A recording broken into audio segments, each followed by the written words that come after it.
my garage here, and we're going to be installing an APC tachometer in my drift car. Now, if you've never heard of APC, they were in business from 1998, and they closed their doors in 2007. They sold basically Ricer products to wannabe JDM boys, selling them parts that were made in Taiwan. They sold stuff like Euroclear taillights, floor mats, steering wheels, bucket seats, neon lights, decals, basically anything that you'd find in the movie Fast and the Furious. But today, we're going to be putting this tachometer in my 1995 Nissan 240SX. I've got a drift event this weekend, so I've got to get this thing cleaned up and ready for that. But first, let's get this tachometer stuck in here. So I'm pretty sure this thing doesn't really work at all. If I spin it around, that can't be good, right? I'll hook it up to the battery in the back of my car. It looks like the only thing that works is the little shift light. So I'm not really going to try to wire this thing in. I'm just going to stick it on my dash just so it's something funny to look at while I drive around. So I think a good spot would be about right there. And I've got this dash mat on here. The Velcro kind of sticks to pretty well. So I think what I'm going to do is take a piece of this Velcro here and just stick it to the side of that and then just wedge this thing in my dashboard.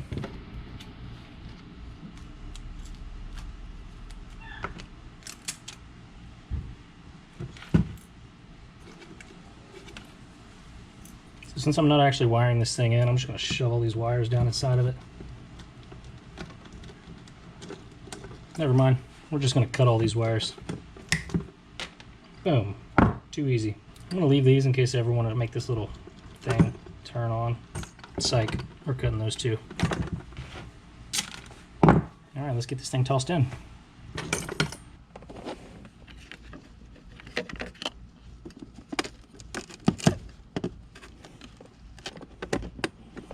We'll put another little piece of Velcro on the back corner right here. And there it is. Look at that.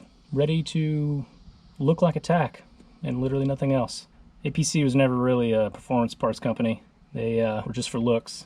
So this one's just for looks. All right, now that my sweet new tachometer is installed, well, let me give it a bath so it looks a little more presentable.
find a nice spot to film this thing at.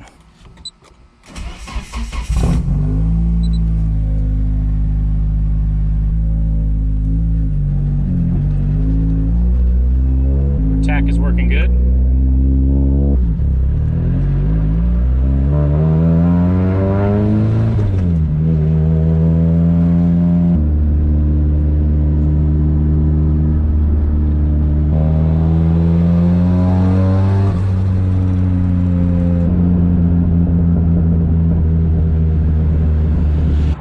All right, here's my S14 looking real minty.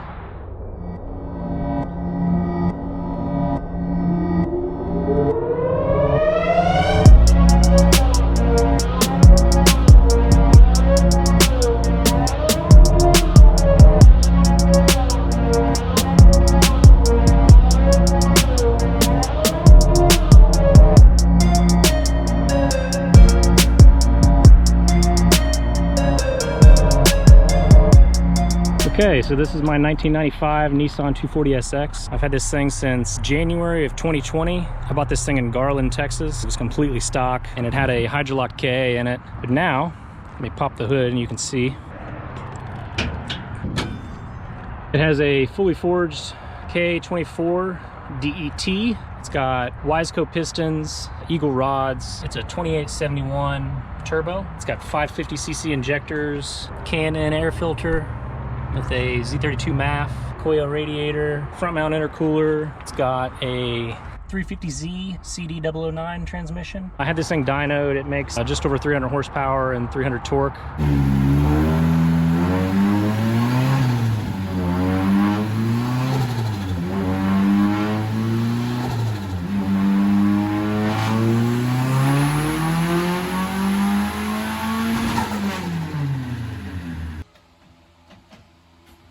This thing really rips, man. I love this car. In the front, we've got some Origin DNA 02s, 17 by 9.5 plus 15, 235/40 Zec Nova RS606Rs, and in the rear, we have some Volk TE37 knockoffs. Those are 18 by 9.5 plus 24, and a 265/35 Kenda KR20A. Got the stock 408 rear end, solid subframe bushings, adjustable arms. It's got a sweet turn down exhaust.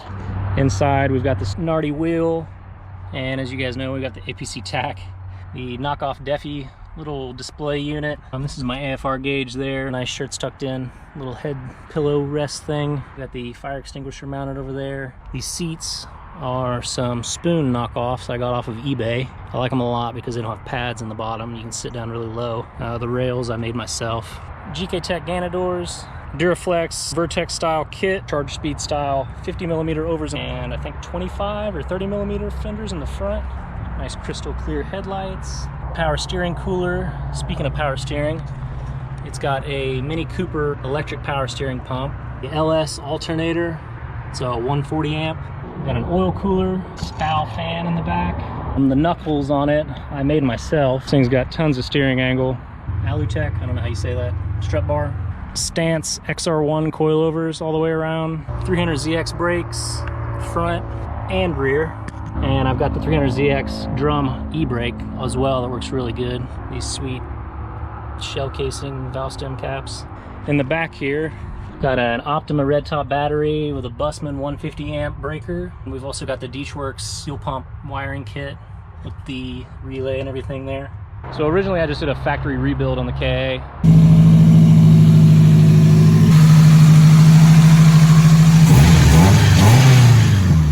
Ran it for a year NA, and then the following year I turboed it and ran it for about a year like that until one of the ring lands let go on the cheap pistons that I put in there. And at the beginning of this year I swapped in the Wiseco pistons and Eagle rods.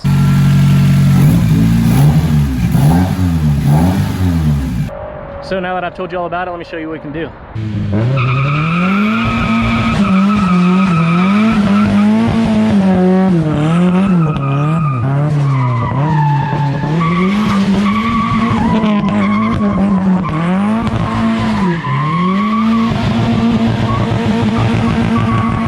That was fun.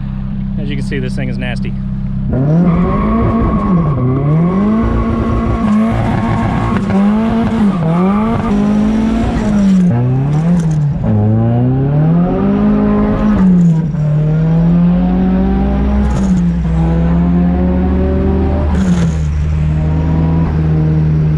Driving this thing. Got us a nice Texas sunset going on tonight.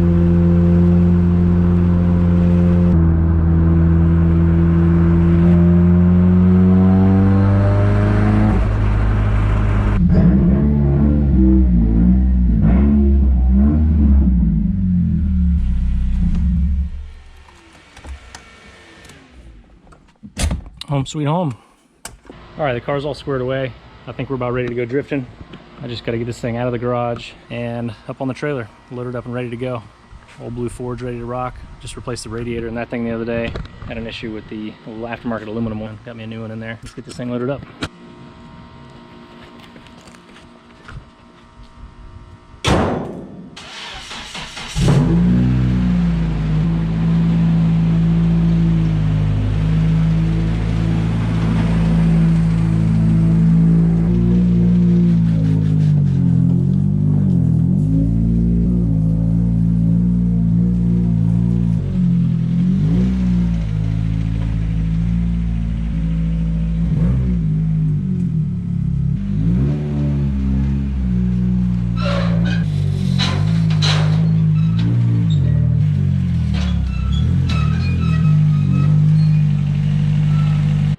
She's all loaded up. We'll get this thing strapped down and we'll be good to go. If you've never seen these straps before, they're really awesome. They make life a lot easier. Got this nice ring here. Run this in through the ring.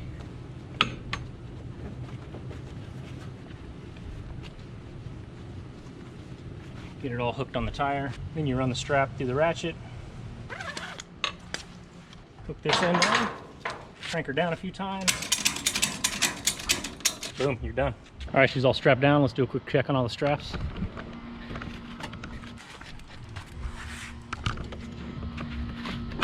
I like to add this little safety strap just in case everything else goes wrong. That ain't going anywhere. All right, now we gotta get some extra wheels and tires loaded up, tools, you know, anything that we might need, helmets, all the good stuff. Let's get to it.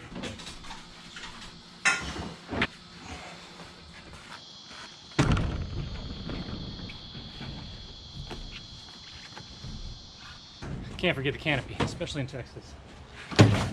And of course, chairs.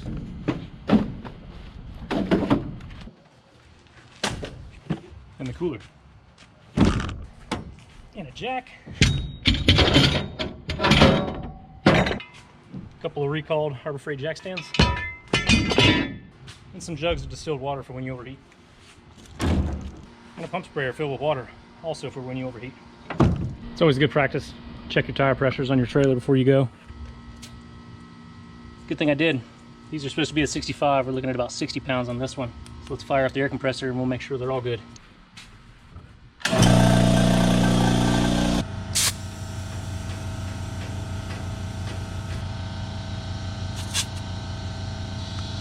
$65.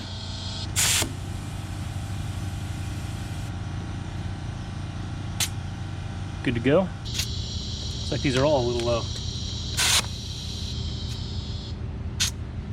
Voila. Sure enough, every one of them is about 5 pounds low.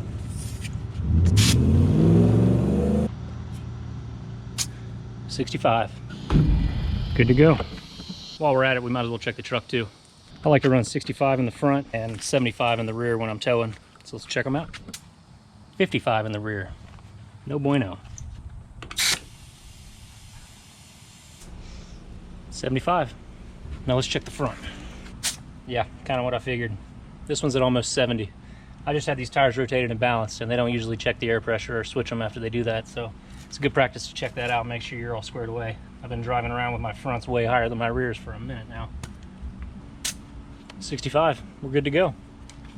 These are just a few of the things I like to take with me to a drift event. Get this bleeder deal for the coolant stuff, a little funnel, nice climb bag to pack all this stuff in, adjustables for alignment stuff, a couple screwdrivers, some pliers, tire gauge, some Allens, little stubby wrenches. I like to take a 30, 32, and 36 socket, wheel sockets, multimeter, jump pack, zip ties, of course, a little bit of right stuff in case I need to make a gasket, some Loctite, some safety wire, trusty 1/2-inch Milwaukee, and a little 3/8 Milwaukee. And then I've got this DeWalt mechanics kit. It's got pretty much everything you need. A couple other things I like to bring with me: some hand cleaner, spray wax, some microfiber towels, a little California duster, some fuel hose and vacuum hose, and then I like to bring these dash 10 AN lines in case we crash, mess up your oil cooler and stuff, and you can just loop it so you can keep on driving. And some brake cleaner, also glass cleaner, and some paper towels. Can't have too many of those. And should we take some Roman candles and firecrackers? We'll leave those at home this time. All right, I think that's it. Let's get this stuff loaded into the truck. All right, we're all loaded up here. Got drinks and snacks, helmets, all our tools. Bed's all loaded, car's all loaded. Can't really see it, it's kind of dark. So I'm going to a drift event tomorrow in Houston, New Caney actually. It's called Knuckle Up. It's a really cool style-based, Japanese style drift event. Everybody's a bunch of rippers, really cool cars. Should be a really good time. Stick around in the future. You'll see another video coming up soon, and I'll show you what Knuckle Up is all about.